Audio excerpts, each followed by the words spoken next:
Hello nursing officer. आज के session में हम लोग एक इम्पोर्टेंट टॉपिक डिस्कस करने जा रहे हैं। ठीक है, जो इम्पोर्टेंट पॉइंट है रिगार्डिंग एनीमिया, जो रिपीटेडली सभी कॉम्पिटिटिव एग्जाम में आप लोग को एक दो क्वेश्चन देखने को मिलता है। ठीक है, उसी के बारे में हम लोग शॉर्ट में डिस्कस करेंगे। सिर्फ इम्पोर्टेंट पॉइंट को डिस्कस करेंगे ताकि आप लोग को मेमोराइज के लिए इजीली हेल्प होगा।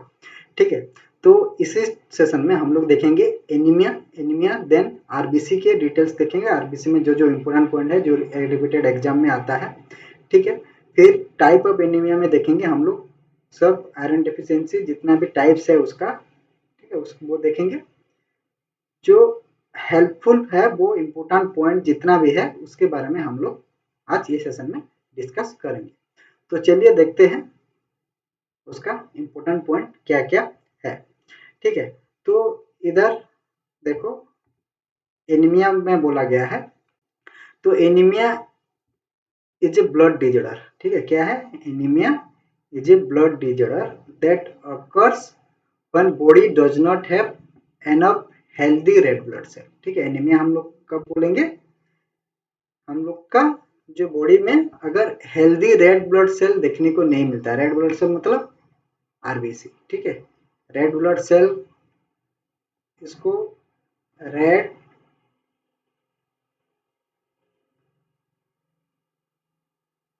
सॉरी रेड ब्लड सेल, उसको एग्जामिनर दूसरा नाम से आप लोग को एरिथ्रोसाइट बोल के भी पूछ सकता है।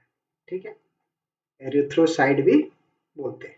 ठीक है, तो ये जो हेल्दी रेड ब्लड सेल अगर इसका जो कमी होना, ठीक है, उसको बोलते हैं हम लोग एनीमिया। ये जो आरबीसी है इसमें क्या रहता है? हम लोग का एक प्रोटीन देखने को मिलता है जिसको बोलते हैं हीमोग्लोबिन। हीमोग्लोबिन, ठीक है, ये हीमोग्लोबिन में हम लोग को हाई मात्रा में आयरन प्रेजेंट रहता है। और ये हीमोग्लोबिन के वजह से हम लोग का जो रेड ब्लड सेल है, आरबीसी है, वो रेड कलर में दिखाई देता है। ठीक है, ये आरबीसी का काम क्या है? ये हम लोग का क्या करता है? ऑक्सीजन कैरी करता है और सभी ऑर्गन को पहुंचाता है ऑक्सीजन। ठीक है, तो एनीमिया में देखो इधर एक मैंने इमेज फुट किया है। एक नॉर्मल, ये है एक नॉर्मल एग्जामिनेशन में देखो एक ब्लड में क्या है। इधर सब आरबीसी, हेल्दी आरबीसी सब है। ठीक है, ये सब आरबीसी है और ये जो व्हाइट है ये डब्ल्यूबीसी है, व्हाइट ब्लड सेल। और ये सब जो है ये प्लेटलेट है। तो इधर देखो जितना मात्रा में नॉर्मल प्रेजेंट होना चाहिए आरबीसी सब है। और एनीमिया में देखो ये जो आरबीसी का जो क्वांटिटी है वो कम हो गया है। ठीक है, इसलिए इसको बोलेंगे एनीमिया। तो किसका कमी को बोलते हैं? रेड ब्लड सेल और हीमोग्लोबिन का कमी को हम लोग क्या बोलते हैं? एनीमिया बोलते हैं। ठीक है, तो अभी लिटिल जो इम्पोर्टेंट जो क्वेश्चन आता है आरबीसी के बारे में वो थोड़ा देख लेते हैं। ठीक है, तो आरबीसी का जो शेप है, ठीक है, ये इम्पोर्टेंट है। आरबीसी एक्चुअली क्या शेप में देखने को मिलता है? आप लोग को देखने को मिलेगा ये बाइकॉन्केव शेप में। ठीक है, बाइकॉन्केव शेप, और इसको डिस्क शेप भी बोलते हैं। ये एक इम्पोर्टेंट पॉइंट ये आता है। ठीक है, नेक्स्ट आ गया हम लोग का जो साइज ऑफ आरबीसी। ठीक है, तो आरबीसी का जो साइज है वो कितना होता है? तो आरबीसी का जो साइज है वो है हम लोग का 7.2 माइक्रोमीटर। ठीक है, इसको बोलते हैं माइक्रोमीटर में हम लोग मेजर करते हैं। ठीक है, तो ये हो गया आरबीसी का साइज के बारे में।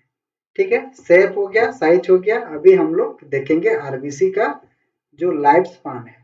ठीक है, ये भी पूछता है रिपीटेडली। तो आरबीसी का जो लाइफ स्पान है वो हम लोग तीन हिस्से में देखेंगे। पहले हम लोग देखेंगे एडल्ट में आरबीसी का जो लाइफ स्पान है वो कितना है।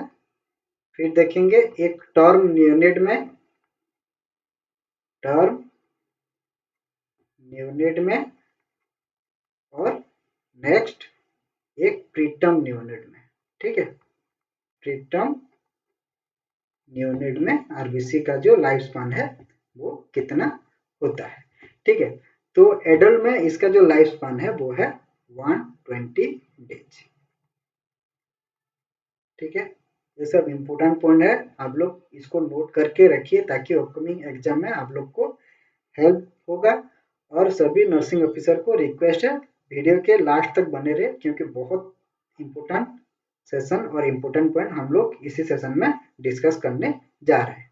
ठीक है, तो टर्म न्यूनेट अगर है, ठीक है, तो उनका जो लाइफ स्पान रहता है आरबीसी का वो है 60 to 19 डेज। ठीक है, और प्रीटर्म का जो है वो रहता है 35 to 50 डेज का आरबीसी का लाइफ स्पान होता है। ठीक है, तो ये हो गया हम लोग का लाइफ स्पान के बारे में। ठीक है, इसको याद रखना। नेक्स्ट हम लोग देखेंगे जो हीमोग्लोबिन का जो लेवल है। ठीक है, हीमोग्लोबिन का जो लेवल होता है कितना कम होने से हम लोग एनीमिया बोलेंगे। ठीक है, तो इसमें 3 टाइप मैंने लिया है। ठीक है, क्या क्या?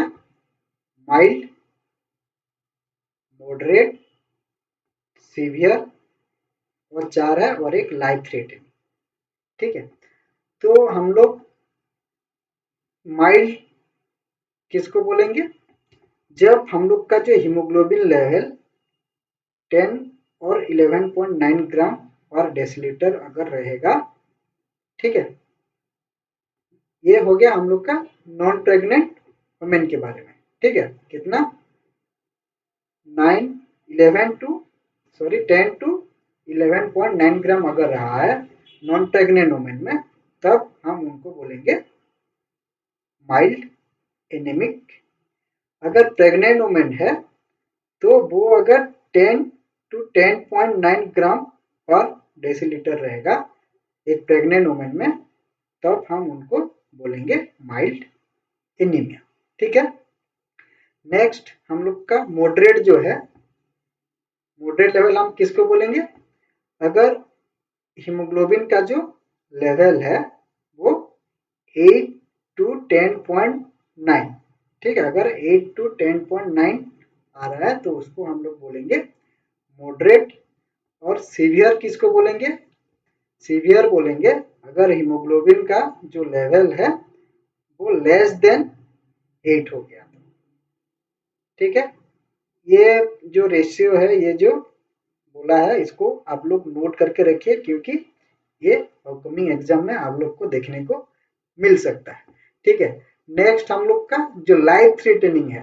ठीक है, जो सीवियर हाइपरकैलेमिया से भी और लाइफ थ्रेटनिंग होता है, उसका जो हीमोग्लोबिन लेवल है वो कितना होगा?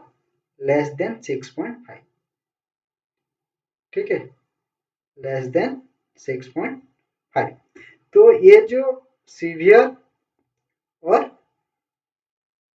लाइफ थ्रेटनिंग में हम लोग क्या करते हैं? ब्लड ट्रांसफ्यूजन करते हैं। ठीक है, जो कि हम लोग का पीआरबीसी बोलते हैं, एक रेड ब्लड सेल हम लोग ट्रांसफ्यूज करते हैं। माइल्ड में हम लोग oral therapy, mild and moderate में ओरल थेरापी, मॉडरेट में हम लोग आइदर आईएम, अगर ओरल थेरापी नहीं टॉलरेट कर पा रहा है, अगर माइल्ड को हम लोग ऑन ट्रीट किया और पेशेंट अगर ओरल थेरापी को टॉलरेट नहीं कर पा रहा है, तब हम आईएम और आईवी क्या देते हैं? आयरन थेरापी देते हैं। ठीक है, ये हो गया हीमोग्लोबिन का जो लेवल है उसके बारे में। ठीक है, अभी एक पॉइंट है इधर, हेमाटोक्रिट लेवल किसको बोलते हैं? ठीक है, क्या है हेमाटोक्रिट लेवल? ये एक आप लोग ने टर्म सुना होगा, हेमाटोक्रिट लेवल। ठीक है, जब भी हम लोग डब्ल्यूबीसी देखते हैं एससीटी उसमें आता है। ठीक है, तो ये जो हेमाटोक्रिट क्या है?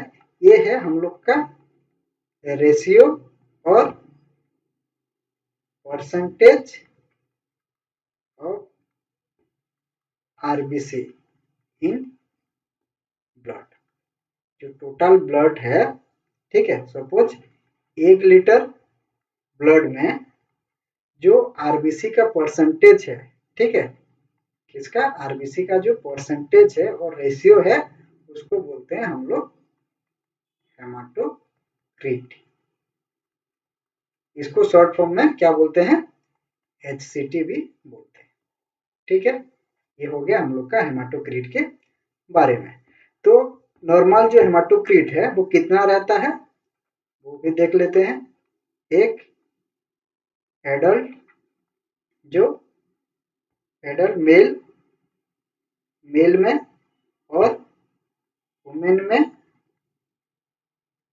ठीक है, उसके बाद इन्फांट, ठीक है, और उसके बाद देखेंगे न्यूबॉर्न, ठीक है। तो ये जो मेल में इसका जो परसेंटेज और रेशियो रहता है वो रहता है हम लोग का 41 to 50%, ठीक है, 41 to 50% रहता है। और वुमेन में ये रेशियो थोड़ा कम रहता है, जो कि 36 to 48%। इन्फांट में ये रहता है हम लोग का 32 to 42%। और न्यूबॉर्न में रहता है 45 to 60%। देखो न्यूबॉर्न में इसका जो रेशियो है वो क्या है, ज्यादा है, ठीक है, 46 to 60%। अभी क्वेश्चन यही आता है कि हेमाटोक्रिट लेवल कितना कम होने से हम लोग एनीमिया बोलेंगे, ठीक है। तो इधर पुट करो, एनीमिया हम कब बोलेंगे, अगर हम लोग का जो हेमाटोक्रिट लेवल है क्या है, एचसीटी जो लेवल है, अगर लेस देन 30% आ रहा है, ठीक है, लेस देन 30% आ रहा है तो वो इंडिकेट करेगा एनीमिया को, ठीक है। ये हम लोग का इम्पोर्टेंट पॉइंट है, इसको याद रखना, ठीक है। क्या है, अगर एचसीटी लेवल लेस देन 30 आया तो हम उसको क्या बोलेंगे, एनीमिया बोलेंगे, ठीक है, समझ में आ गया। नेक्स्ट हम लोग डिस्कस करेंगे हम लोग का जो टाइप ऑफ एनीमिया है। देखो सब इंपोर्टेंट पॉइंट है, इसको नोट कर लीजिए ताकि आपको हेल्पफुल होगा। मैं बार बार बोल रहा हूँ, ठीक है, इतना अच्छा कंटेंट आपको फ्री में नहीं मिलेगा, आप लोग प्लीज इसको नोट करिए। तो नेक्स्ट हो गया हम लोग का टाइप ऑफ एनीमिया, ठीक है, क्या क्या टाइप हम लोग को देखने को मिलता है। तो फर्स्ट जो टाइप है वो होता है आयरन। इस सब के बारे में हम लोग जो इम्पोर्टेंट पॉइंट है, जितना भी टाइप ऑफ एनीमिया है सबका जो इम्पोर्टेंट पॉइंट है वो सब डिस्कस करेंगे शॉर्ट में, ठीक है। तो ये हो गया आयरन डेफिशिएंसी एनीमिया। दो हो गया pernicious anaemia, third megaloblastic anaemia, fourth aplastic anaemia, then sickle cell anaemia, then thalassaemia और हेमोफीलिया। ये सब ब्लड डिजॉर्डर है, ठीक है, और ये सब टाइप ऑफ एनीमिया है, ये सब blood disorder with type of anaemia, ठीक है, हो गया। अभी तक हम लोग ने बहुत इंपॉर्टेंट पॉइंट डिस्कस कर चुके हैं, इसको याद करिए अभी तक। अभी हम लोग नेक्स्ट देखने को जा रहे हैं आयरन डेफिशिएंसी एनीमिया में जो इम्पोर्टेंट पॉइंट आता है वो क्या क्या है, ठीक है। तो फर्स्ट जो है क्या है, आयरन डेफिशिएंसी एनीमिया, ठीक है, क्या है, सॉरी, आयरन डेफिशिएंसी एनीमिया के बारे में देखेंगे। इसमें से क्वेश्चन आता है सभी कॉम्पिटिटिव एग्जाम में, तो इसको ध्यान से देखिए, ठीक है। आयरन डेफिशिएंसी एनीमिया किसको बोलते हैं, इधर मैंने एक स्मॉल पुट किया। Iron deficiency anaemia is a condition that occurs when the body does not have enough iron, ठीक है, body does not have enough iron और आयरन कहाँ पे देखने को मिलता है? हम लोग का हीमोग्लोबिन में। ठीक है, हीमोग्लोबिन में क्या देखने को मिलता है? आयरन देखने को मिलता है। ठीक है, तो आयरन डिफिशियंसी में किसको बोलेंगे? जब ये आयरन का मात्रा अगर कम हो गया तब हम उसको बोलेंगे आयरन डेफिशिएंसी एनीमिया। तो ये आयरन डेफिशिएंसी एनीमिया में हम लोग का जो आरबीसी का जो शेप है, ठीक है, हम लोग ने नॉर्मल शेप देखा है। ठीक है, तो ये जो आरबीसी का जो शेप है वो क्या हो जाएगा?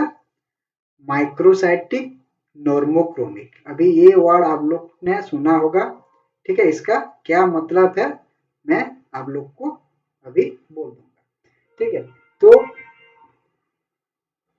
जो है हम लोग का माइक्रोसाइटिक। ठीक है, माइक्रोसाइटिक का मतलब हम लोग का जो आरबीसी का जो शेप है, ठीक है, आरबीसी का जो साइज और शेप जो है, ठीक है, वो रिड्यूस हो जाना, कम हो जाना, उसको बोलते हैं माइक्रोसाइटिक। ठीक है, नेक्स्ट हो गया आप लोग को नॉर्मोक्रोमिक। ठीक है, नॉर्मो मतलब नॉर्मल, ठीक है, क्रोमिक मतलब आरबीसी का जो कलर होता है, आरबीसी का कलर कहता है रेड रहता है। तो ये जो नॉर्मोक्रोमिक का मतलब हो गया नॉर्मल आरबीसी कलर। ठीक है, इसमें आपको ऐसे और टर्म देखने को मिलेगा जब हम लोग डिस्कस करने जाएंगे। नेक्स्ट हो गया हम लोग को माक्रोसाइटिक। ठीक है, माक्रोसाइटिक का मतलब आरबीसी का जो साइज है वो इंक्रीज होना। ठीक है, और हाइपोक्रोमिक, ये वर्ड आप लोग को बार बार सुनने को मिलेगा तो इसको याद रख लिए। हाइपोक्रोमिक का मतलब जो आरबीसी का जो कलर है उसका कलर धीमा हो जाना और एबनॉर्मल कलर होना, उसको हाइपोक्रोमिक रिड्यूस हो जाना, उसका जो कलर है उसको नॉर्मल कलर से उसका कलर रिड्यूस हो जाता है। ठीक है, तो ये पॉइंट आप लोग को सुनने को मिलेगा बार बार जब हम डिस्कस करेंगे। ठीक है, तो इसको याद रखिए। ठीक है, नेक्स्ट हम लोग देखेंगे कि हम लोग का जो एनीमिया है, ठीक है, हम लोग को क्या क्या साइन सिम्टम देखने को मिलता है इन आयरन डेफिशिएंसी एनीमिया। ठीक है, तो इसमें जो इम्पोर्टेंट साइन सिम्टम है, ठीक है, वही हमने पुट किया है जो कि क्वेश्चन में आपको देखने को मिलता है। तो साइन सिम्टम क्या है? आप लोग को फैटिक देखने को मिलेगा, ठीक है, वीकनेस देखने को मिलेगा और पेल स्किन देखने को मिलेगा, शॉर्टनेस ऑफ ब्रीथ देखने को मिलेगा। ठीक है, तो इसमें से और एक, ये तो कॉमन साइन है जो आप लोग को देखने को मिलता है। ठीक है, लेकिन एग्जामिनर आपको आयरन डिफिशियंसी एनीमिया में एक साइन देके पूछता है जो उसको बोलते हैं कोयली कोइलोनैचिया। ठीक है, क्या है? कोइलोनैचिया। इसका मतलब क्या है? हम लोग का अगर किसी को हाइपो हम लोग का अगर आयरन डेफिशिएंसी एनीमिया है, ठीक है, जिसमें क्या रहता है माइक्रोसाइटिक नॉर्मोक्रोमिक भी आपको देगा रहता है, तो उसमें क्या होता है हम लोग का जिसको हुआ है आयरन डेफिशिएंसी एनीमिया, उसका जो नेल का जो शेप है वो आपको स्पून कलर जैसा दिखाई देगा, स्पून जैसा दिखाई देगा। क्या होगा? एक इधर उसका जो नेल है वो अंदर थोड़ा डिप्रेस हो जाता है। ठीक है, उसको बोलते हैं कोइलोनैचिया। ठीक है, तो क्या बोला है? स्पून शेप नेल किसमें दिखाई देता है? हम लोग को आयरन डेफिशिएंसी एनीमिया में दिखाई देता है। स्पून शेप नेल को क्या बोलते हैं? कोइलोनैचिया बोलते हैं। ठीक है, ये इंपॉर्टेंट पॉइंट है, इसको याद रखिए, ये क्वेश्चन आता है। ठीक है, नेक्स्ट देखेंगे हम लोग कॉजेस क्या क्या है हम लोग का आयरन डेफिशिएंसी एनीमिया में क्या क्या कॉजेस है। ठीक है, तो पहला जो कॉज है वो है पुअर इनटेक। हम लोग अगर आयरन रिच सोर्स जो डाइट है, ठीक है, कहाँ कहाँ पे देखने को मिलता है, जैसे कि फिश हो गया, मीट हो गया, लीफी ग्रीन हो गया एंड बीन्स हो गया। ठीक है, ये जो हाई रिच सोर्स यहाँ पे आप लोग को आयरन देखने को मिलता है, अगर ये हम लोग इनएडिक्वेट लिया तो हम लोग को दिखाई देगा iron deficiency anaemia. Then blood loss, अगर ब्लड लॉस हो रहा है बॉडी में, ठीक है, तो ब्लड लॉस में क्या होगा, आरबीसी का जो लेवल है वो कम हो जाएगा और हम लोग को आयरन डेफिशिएंसी एनीमिया देखने को मिलता है। ठीक है, अगर ब्लड लॉस के वजह से आप लोग को आयरन डेफिशिएंसी एनीमिया देखने को मिल रहा है, ठीक है, इसमें से एक क्वेश्चन आता है, एक बार आया था, तो पेशेंट को पोस्चुरल हाइपोटेंशन देखने को मिलता है, एक साइन। ठीक है, पोस्चुरल हाइपोटेंशन। ठीक है, इसमें क्या होता है, पेशेंट लेट के रहता है और जब भी वो बैठता है या खड़ा होता है उसका जो सिस्टोलिक बीपी है वो 10 to 20 mmHg रिड्यूस हो जाता है। ठीक है, अगर पेशेंट लेटा हुआ है तो उसका बीपी नॉर्मल रहेगा, लेकिन जब पेशेंट गेटअप करता है, ठीक है, जब बैठ जाता है या खड़ा हो जाता है तो उसका systolic BP 10 to 20 mg reduce हो जाने को बोलते हैं हम लोग पोस्चुरल हाइपोटेंशन। ठीक है, अगर ब्लड लॉस की वजह से आयरन डेफिशिएंसी एनीमिया दिखाई दे रहा है तो ये एक इम्पोर्टेंट पॉइंट है जो कि पोस्चुरल हाइपोटेंशन देखने को मिलता है। ठीक है, तो ब्लड लॉस में क्या क्या पॉइंट है, क्रोनिक ब्लड लॉस और हैवी मेंस्ट्रुअल ब्लीडिंग। ठीक है, मेंस्ट्रुअल पीरियड में अगर ब्लीड हो रहा है तो नोज ब्लीडिंग और अदर कंडीशन। ठीक है, तो अगर ब्लड अगर बॉडी से बाहर जा रहा है तो आप लोग को देखने को मिलता है iron deficiency anaemia. Next, medication, कौन कौन सा मेडिसिन है जो हम लोग को आयरन डेफिशिएंसी एनीमिया करवा सकता है, जैसे कि एस्पिरिन। ठीक है, एस्पिरिन क्या है, एस्पिरिन एक ब्लड थिनर है, एंटी कोआगुलेंट है। ठीक है, एस्पिरिन क्या है, एक ब्लड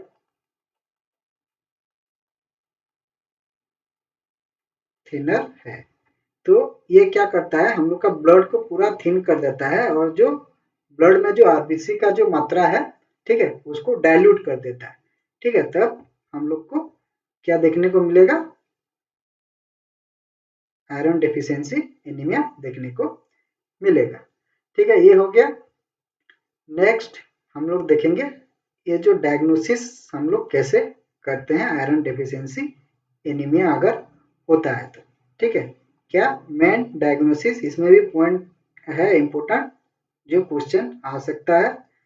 तो फर्स्ट जो डायग्नोस्टिक टेस्ट है हम लोग सीबीसी में देख सकते हैं आयरन डेफिशिएंसी एनीमिया।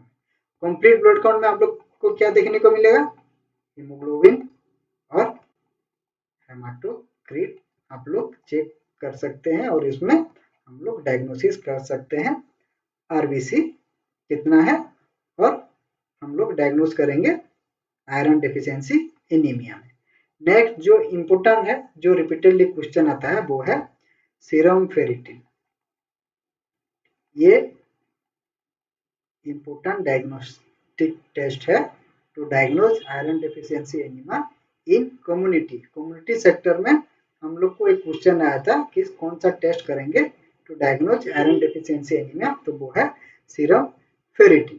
तो इसको याद रखिए, ये है हम लोग का इम्पोर्टेंट डायग्नोस्टिक टेस्ट, सीबीसी भी है,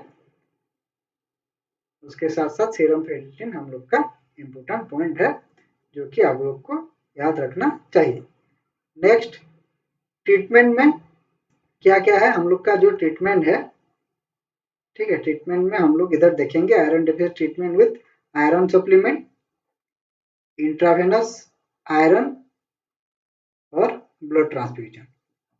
ठीक है, तो ये हो गया हम लोग का आयरन डेफिशिएंसी एनीमिया का इम्पोर्टेंट ट्रीटमेंट ये हम लोग वन बाय वन डिस्कस करेंगे, उसमें क्या क्या इंपॉर्टेंट पॉइंट है वो हम लोग देखेंगे। ठीक है, तो हम लोग पहले देखेंगे ओरल थेरेपी, आयरन सप्लीमेंट में ओरल थेरेपी कैसे देते हैं हम लोग। तो for adult who are not pregnant, pregnant के बारे में हम लोग अभी आयरन थेरेपी डिस्कस नहीं करेंगे, क्योंकि ये रामसाल लेंगे ओबीजी में, तो वो डिस्कस करवा देंगे आपको। ठीक है, तो एडल्ट जो कि हम लोग का जो सीडीसी है, सेंट्रल डिजीज ऑफ कंट्रोल, वो एक रिकमेंडेड डोज दिया है और आयरन डेफिशिएंसी एनीमिया पेशेंट को, वो है हम लोग का 50 to 60 mg ऑफ आयरन। कितना एडल्ट के लिए 50 to 60 mg हम लोग को आयरन देना है ट्वाइस ए डे। कितना? Twice daily. ठीक है, ये है हम लोग का ओरल थेरेपी का डोज। ठीक है, फॉर 3 मंथ। कितना दिन के लिए? For 3 month as a therapeutic treatment of iron deficiency anaemia. तो इसमें इंपॉर्टेंट पॉइंट क्या हो गया? डेली जो रिक्वायरमेंट है आयरन डेफिशिएंसी एनीमिया में वो है 60 to 50 mg twice a day for 3 month. ठीक है, नेक्स्ट हो गया ओरल आयरन सप्लीमेंट का एक क्वेश्चन आता है, ये जो आयरन हम लोग देते हैं, ठीक है, उसका एब्जॉर्प्शन के बारे में। ठीक है, जो ओरल आयरन थेरेपी देते हैं, ठीक है, तो वो एब्जॉर्ब कहाँ से होता है? ठीक है, एब्जॉर्ब कहाँ से होता है? हम लोग का small intestine. Small intestine, small intestine में भी कौन सा पार्ट में पूछे तो बोलना हम लोग का जो ड्यूडेनम है। ठीक है, ड्यूडेनम और अपर जेजुनम। अपर जेजुनम। तो इंपोर्टेंट पॉइंट क्या है? एब्जॉर्प्शन कहाँ होता है? Small intestine. सो मिश्रण में कौन सा पार्ट में? ड्यूडेनम में और अपर जेजुनम में हम लोग का आयरन क्या होता है? एब्जॉर्ब होता है। ठीक है, ये हो गया इंपोर्टेंट पॉइंट। नेक्स्ट हम लोग का जो आयरन लेते हैं, ठीक है, तो आयरन में हम लोग कौन सा किसके साथ आयरन लेंगे जिसका एब्जॉर्प्शन, हम लोग का आयरन का जो एब्जॉर्प्शन होता है वो क्विकली होता है और एब्जॉर्ब के लिए हेल्प करता है। तो आप लोग को क्वेश्चन ये देखने को मिलेगा, ठीक है, कि अगर पेशेंट ओरल आयरन ले रहा है तो उसको हम लोग उसका सब डिजर्व के लिए रैपिड स्टोमक में होता है, और हम लोग का ये तो अभी डिस्कशन किया। Next, ascorbic acid is the enhancer of iron absorption. ठीक है, ये इंपोर्टेंट पॉइंट है। ठीक है, तो आयरन एब्जॉर्प्शन के लिए, ठीक है, क्या है हम लोग का आयरन का बेटर एब्जॉर्प्शन के लिए हम लोग पेशेंट को क्या बोलेंगे? उसके साथ एस्कॉर्बिक एसिड लेने के लिए। एस्कॉर्बिक एसिड क्या है? ये है हम लोग का विटामिन सी है। तो विटामिन सी क्या है? एक गुड एनहांसर है for absorption of the iron. ठीक है, ये हेल्प करता है आयरन के एब्जॉर्प्शन के लिए इन स्मॉल इंटेस्टाइन। ठीक है, एग्जामिनर आपको विटामिन सी व एस्कॉर्बिक एसिड दे सकता है, नहीं तो दे सकता है नेक्स्ट हम लोग का जो लेमन जूस है। ठीक है, लेमन जूस जो है उसके साथ भी दे सकता है, तो आपको ये दोनों याद रखना है। अभी नेक्स्ट पॉइंट है कि हम लोग आयरन को एम्प्टी स्टोमक में लेंगे या फुल स्टोमक में लेंगे। तो याद रखना हम लोग का जो आयरन सप्लीमेंट है, आयरन जो सप्लीमेंट है वो हमेशा हम लोग एम्प्टी स्टोमक में लेते हैं। ठीक है, तो इधर हम लोगों ने क्या क्या इंपोर्टेंट पॉइंट देखा, थोड़ा हाईलाइट कर लेते हैं। आयरन का जो एब्जॉर्प्शन है वो कहाँ पे होगा? हम लोग का स्मॉल इंटेस्टाइन में। स्मॉल इंटेस्टाइन में भी कौन सा पार्ट में होगा? हम लोग का ड्यूडेनम और अपर जेजुनम। ठीक है, बेसिकली ड्यूडेनम के बारे में पूछता है, अपर जेजुनम अभी तक कुछ नहीं है, फिर भी इसको याद रखिए, मैं भी चेंज कर सकता है एग्जामिनर के माइंड के ऊपर रहा क्वेश्चन को।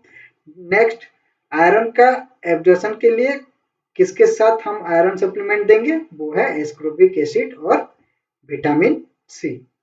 ठीक है, ये हेल्प करता है आयरन को एब्जॉर्ब करने के लिए हम लोग का स्मॉल इंटेस्टाइन में। ठीक है, और लेमन जूस के साथ भी हम लोग दे सकते हैं, क्योंकि लेमन जूस में भी क्या रहता है, हम लोग का विटामिन सी रहता है। नेक्स्ट, इसको हम लोग क्या करेंगे, एम्प्टी स्टोमक में। ठीक है, एम्प्टी स्टोमक में हम लोग आयरन सप्लीमेंट ओरल थेरेपी देते हैं। ठीक है, तो आयरन थेरेपी जब भी हम ओरली लेते हैं तो उसका कौन कौन सा फूड के साथ नहीं लेना है, लेना किस किस के साथ है अभी, अगर आप लोग विटामिन सी से ले रहे हो तो गुड है, नहीं तो लेमन जूस के साथ अगर ले रहे हो तो वो बेटर एब्जॉर्प्शन के लिए हेल्प करता है। अभी कौन कौन सा डाइट है और कौन कौन सा ड्रग्स है जिसके साथ हम लोग को आयरन नहीं लेना चाहिए, वो भी क्वेश्चन आता है और वो हम लोग को डिस्कस करना चाहिए। ठीक है, तो food and drugs that empire iron absorption. ठीक है, कौन सा फूड है और ड्रग्स है जो हम लोग का जो आयरन एब्जॉर्प्शन है उसको इम्पेयर करते हैं और अच्छे से एब्जॉर्प्शन होने नहीं देते। ठीक है, तो देखो पहले इधर क्या है, हम लोग का taking iron with food resource absorption, food के साथ नहीं लेना है। देखो ठीक है, क्या बोला है, फूड के साथ नहीं लेना है, एम्प्टी स्टोमक में लेना है। क्या बोला, taking iron with food reduce absorption. तो क्या करना है, हम लोग को फूड के साथ नहीं लेना है, फर्स्ट पॉइंट, इंपॉर्टेंट पॉइंट हो गया। Next, caffeinated beverage. ठीक है, जो कैफीन है स्पेशली टी। ठीक है, एक मिनट इसको हाईलाइट यूज कर लेते हैं। तो हम लोग का जो टी है, टी के साथ हमको क्या करना है, आयरन का जो दवाई है वो नहीं लेना है। उसके साथ साथ कैल्शियम कंटेनिंग फूड, कैल्शियम के साथ हम लोग को आयरन नहीं लेना है, और calcium containing food and beverage. Next, calcium supplement, अगर कैल्शियम और आयरन अगर आपको दोनों एडवाइस किया है डॉक्टर, ठीक है, तो क्या है, आप लोग को कैल्शियम एम्प्टी स्टोमक में देना है, सॉरी फोलिक एसिड, ये जो आयरन का जो सप्लीमेंट है वो एम्प्टी स्टोमक में देना है, और कैल्शियम आप लोग को नाइट में या इवनिंग में आप लोग दे सकते हैं, लेकिन एक साथ नहीं देना है। उसके साथ साथ एंटासिड भी हम लोग को नहीं देना है जब आप लोग आयरन सप्लीमेंट ले रहे हो। एंटासिड में क्या आएगा, हम लोग का H2 रिसेप्टर ब्लॉकर जो है, क्या है, H2 रिसेप्टर ब्लॉकर क्या है, हम लोग का जो पेंटोप्राजोल हो गया। ठीक है, तो ये ड्रग्स के साथ साथ हम लोग ओसमेप्राजोल, पेंटोप्राजोल ये हो गया, इसके साथ हम लोग को क्या है, आयरन नहीं लेना है। और एग्जामिनर आपको क्वेश्चन पूछ सकता है जो कि मिल्क। ठीक है, मिल्क के साथ आयरन लेना है कि नहीं, तो मिल्क के साथ भी हमको आयरन नहीं लेना है।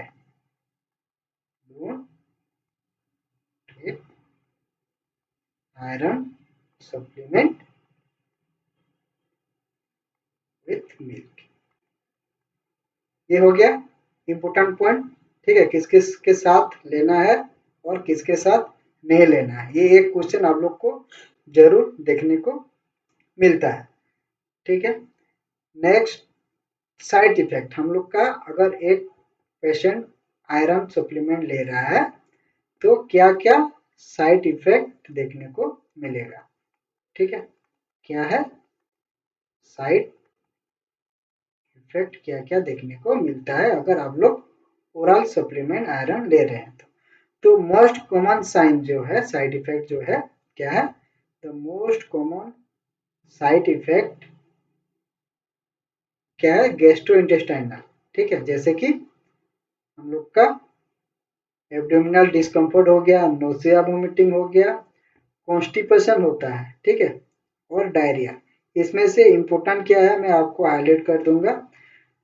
तो जो मेन इम्पोर्टेंट पॉइंट है जो रिपीटेडली क्वेश्चन आता है, ठीक है, साइड इफेक्ट के बारे में, वो हो गया हम लोग का मेटालिक टेस्ट, मेटालिक टेस्ट ये हो गया हम लोग का इम्पोर्टेंट पॉइंट जिसको आपको याद रखना चाहिए। तो आयरन सप्लीमेंट जब ओराली लेते हैं तो मेटालिक टेस्ट आता है, इसीलिए हम लोग क्या करेंगे, जो लेमन जूस है उसके साथ आयरन लेंगे विथ ए स्ट्रॉ, ठीक है, विथ हम लोग का जो स्ट्रॉ होता है ना, स्ट्रॉ, जब हम कोकोनट पीने के टाइम में स्ट्रॉ देते हैं ना, स्ट्रॉ स्टिक, उसी के साथ देना चाहिए, ठीक है। ये एक क्वेश्चन आया था एक सिचुएशनल बेस्ड, इसलिए मैं बोल रहा हूँ ड्यू टू मेटालिक टेस्ट हम लोग को स्ट्रॉ के साथ लेना चाहिए। और हम लोग का टीथ का क्या करना चाहिए, क्यों, हम लोग का इधर देखो, इधर एक पॉइंट है स्टेनिंग ऑफ द टीथ। अगर आयरन सप्लीमेंट ले रहे हो तो पेशेंट का टीथ केयर देना चाहिए, और अगर सप्लीमेंट दे रहा है तो उसको स्ट्रॉ के साथ देना चाहिए। ये हो गया इंपोर्टेंट पॉइंट, ये दोनों याद करिए। नोजिया, वोमिटिंग, कॉन्स्टिपेशन ये कॉमन है, लेकिन क्वेश्चन जो आता है वो है मेटालिक टेस्ट और स्टेनिंग ऑफ द टीथ से। और एक आता है जो है टेरी ब्लैक। अगर कोई एक पेशेंट ले रहा है आयरन का जो ओरल सप्लीमेंट ले रहा है, तो उसका जो स्टूल का कलर है, ठीक है, स्टूल का जो कलर है कैलिवर स्टूल ग्रीन और टेरी ब्लैक, ठीक है, ये क्वेश्चन आता है। तो मैंने हाईलाइटेड जितना भी किया है पॉइंट, वो क्या है आप लोग का इम्पोर्टेंट पॉइंट है, ठीक है। ये हो गया हम लोग का कॉमन साइड इफेक्ट के बारे में, ठीक है। तो पेशेंट को अगर टेरी ब्लैक स्टूल आ रहा है तो पेशेंट को हम लोग पहले से क्या करेंगे, एक्सप्लेन करेंगे कि ये टेरी ब्लैक स्टूल आपको देखने को मिल सकता है, ठीक है। तो इसमें हम लोग को टेंशन होने का जरूरत नहीं है, क्योंकि एक कॉमन साइड इफेक्ट है हम लोग का आयरन थेरेपी का, ठीक है। नेक्स्ट हो गया हम लोग का आईवी आयरन सप्लीमेंट। पेशेंट को अगर हम लोग आईवी आयरन सप्लीमेंट दे रहे हैं तो क्या क्या पॉइंट है। कब हम आईवी आयरन सप्लीमेंट देंगे, अगर पेशेंट ओरली टॉलरेट नहीं कर पा रहा है, ठीक है, तब हम क्या होता है पेशेंट को आईवी आयरन सप्लीमेंट देते हैं। का आईवी आयरन सप्लीमेंट के बारे में, तो आईवी आयरन सप्लीमेंट कब लेंगे, अगर पेशेंट ओरली टॉलरेट नहीं कर पाता है तो हम लोग लेते हैं। देखो इधर मेंशन क्या है, an alternative to oral iron supplement, ठीक है, बाय आईवी इन्फ्यूजन। अगर ओरली टॉलरेट नहीं कर पा रहा है पेशेंट तो हम आईवी सप्लीमेंट देते हैं। किसको प्रेफर करते हैं, patient can not tolerate oral due to side effect, pregnant women who already have significant nausea and vomiting, ठीक है, जिसको हम लोग अगर पेशेंट को हाइपरेमेसिस ग्रेविड्रम है, ठीक है, हाइपरेमेसिस ग्रेविड्रम, ठीक है, ये किस में देखने को मिलता है, आप लोग को प्रेग्नेंट वुमेन में देखने को मिलता है। ड्यूरिंग प्रेगनेंसी एक्सेसिव वोमिटिंग होता है, तो उसी केस में हम लोग को ओरली नहीं दे सकते, तभी हम आईवी इंट्रावेनस आयरन सप्लीमेंट देते हैं। नेक्स्ट दोज हुए पे गैस्ट्रिक बाईपास, ठीक है, अगर गैस्ट्रिक बाईपास को सर्जरी हुआ है, स्टोमक का कुछ सर्जरी हुआ है, तो क्या होगा, हम लोग का आयरन प्रॉपर एब्जॉर्प्शन नहीं होगा, और क्या होगा, हम लोग उसको आईवी देंगे, ठीक है। नेक्स्ट दोज हुआ माल एब्जॉर्प्शन कंडीशन, ठीक है, जैसे कि इधर भी सर्जरी हुई है, व्हिपल दिया है, सीलियाक डिजीज दिया है, तो अगर एब्डोमिनल और इंटेस्टाइनल कुछ डिजीज है तब हम उनको ओरली नहीं देते हैं और आईवी सप्लीमेंट देते हैं, ठीक है।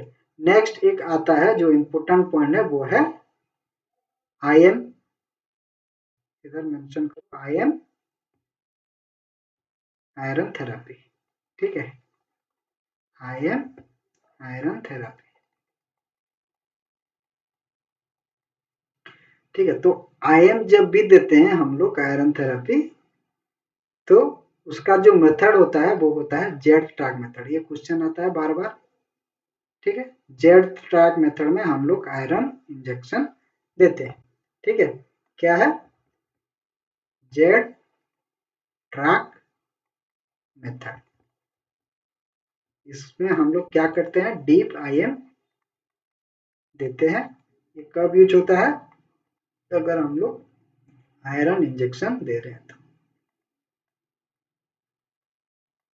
ठीक है, ये पॉइंट को याद रखिए। आयरन इंजेक्शन हम लोग कौन सा मेथड में देते हैं, जेड ट्रैक मेथड में देते हैं। तो ये जेड ट्रैक क्या है, ठीक है। तो हम लोग का जो आयरन जो आईएम इंजेक्शन आता है वो डेक्स्ट्रन नाम से आता है, ठीक है। तो हम वही देते हैं जेड ट्रैक मेथड में। तो क्या होता है इसमें, जेड ट्रैक मेथड क्या है, देखो ये जेड ट्रैक मेथड क्या करता है, prevent the medication from leaking into the surrounding tissue. ठीक है, हम लोग जब भी, मैं इमेज एक पुट किया है, वो देखेंगे हम लोग। ठीक है, तो ये जो ड्रग्स हम लोग दे रहे हैं, जो आयरन दे रहे हैं, वो लीकेज ना हो सराउंडिंग सबक्यूटेनियस टिश्यू और अदर टिश्यू। ठीक है, अगर लीकेज होगा तो हम लोग का प्लेवाइटिस हो सकता है। ठीक है, उसका साइड इफेक्ट दिखा सकता है, इन्फ्लामेशन हो सकता है। इसके वजह से हम लोग क्या करते हैं, जेड ट्रैक मेथड में डीप आईएम देते हैं। तो जेड ट्रैक मेथड कैसे देना है, by pulling the skin to the side before inserting the needle.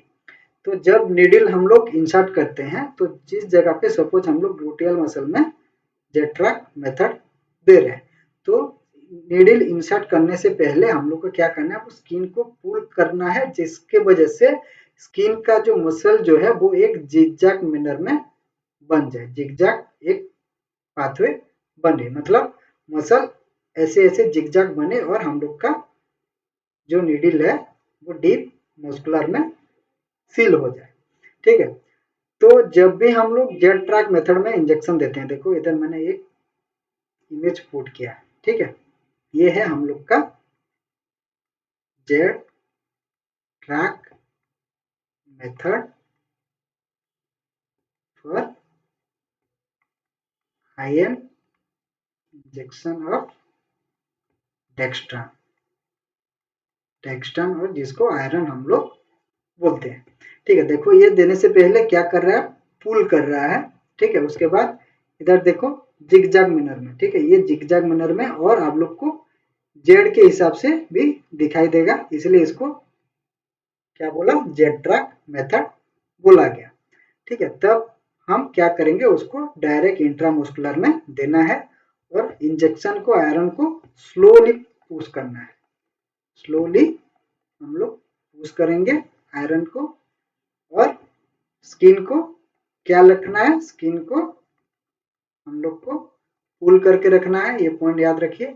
और जो नीडल है उसको 90 डिग्री एंगल में, जैसे आईएम हम लोग देते हैं वैसे देना है। ठीक है, तो जब भी हम लोग जेड ट्रैक मेथड में देते हैं, तो हम लोग का क्वेश्चन एक आता है कि ये भी इम्पोर्टेंट है कि नीडल का गॉज क्या रहेगा और उसका लेंथ क्या रहेगा। ठीक है, तो जब भी हम लोग जेड ट्रैक मेथड में देते हैं, तो नीडल का जो गॉज है, ठीक है, उसका जो साइज रहता है वो 22 टू 25 गॉज का होना चाहिए। ठीक है, और नीडल का जो लेंथ है, ठीक है, वो कितना होना चाहिए, 1 टू 1.5 इंच का होना चाहिए। तो ये हो गया हम लोग का इम्पोर्टेंट पॉइंट, इसको याद रखिए। ठीक है, कि नीडल का जो साइज और लेंथ क्या होगा एक जेड ट्रैक मेथड में जब हम इंजेक्शन देते हैं तब। ठीक है, ये रिपीटेड क्वेश्चन आता है इसमें। नेक्स्ट हम लोग को क्या नहीं करना है जब भी हम लोग जेड ट्रैक मेथड में इंजेक्शन देना है। ठीक है, कहाँ पे, जेड ट्रैक मेथड। ठीक है, मेथड में से क्या नहीं करना है, हम लोग को उधर मसाज नहीं करना है, डू नॉट मसाज और रब द एरिया। जहाँ पे आप लोगों ने जेड ट्रैक मेथड में आईएम इंजेक्शन दिया, उस एरिया को मसाज नहीं करना है और रब नहीं करना है, ये क्वेश्चन आता है रिपीटेडली। ठीक है, ये हो गया जेड ट्रैक मेथड के बारे में सब इम्पोर्टेंट पॉइंट। नेक्स्ट है डेफोरोक्सामाइन। डेफोरोक्सामाइन क्या है?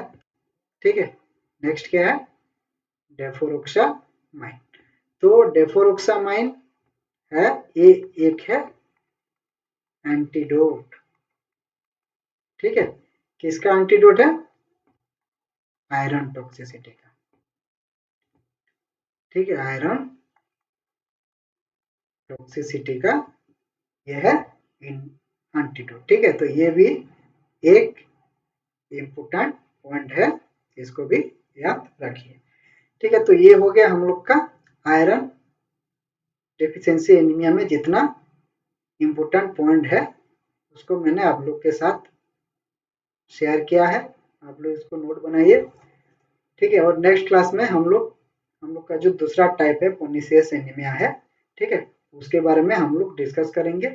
आप लोग को जो हम लोग का यूट्यूब का जो चैनल है, आप लोग उधर हम लोग का जो प्लेलिस्ट है उसमें जाना, आप लोग को ये सब कुछ मिल जाएगा। जो भी इम्पोर्टेंट पॉइंट है जो कि रिपीटेडली क्वेश्चन में पूछा जाता है, उसी प्लेलिस्ट में हम लोग क्या कर रहे हैं, आपके लिए जो इम्पोर्टेंट जो रिपीटेड जितना भी टॉपिक से क्वेश्चन आता है वो सेव करके रखा गया है। तो आप लोग उसको जरूर देखिए। ठीक है, और जो भी नर्सिंग ऑफिसर और नर्सिंग स्टूडेंट हमारे चैनल में नया है तो उन लोग को रिक्वेस्ट है चैनल को सब्सक्राइब करिए और हम लोग का व्हाट्सएप ग्रुप में जोड़िए, ताकि आप लोग मॉक टेस्ट एग्जाम भी फ्री में हम लोग कंडक्ट करवाते हैं, उसको अटेम्प्ट कर सके। तो आज की क्लास में इतना। नेक्स्ट क्लास में बने रहिए, नेक्स्ट क्लास तक हम लोग नेक्स्ट पार्ट डिस्कस करेंगे। Thank you to all nursing officer.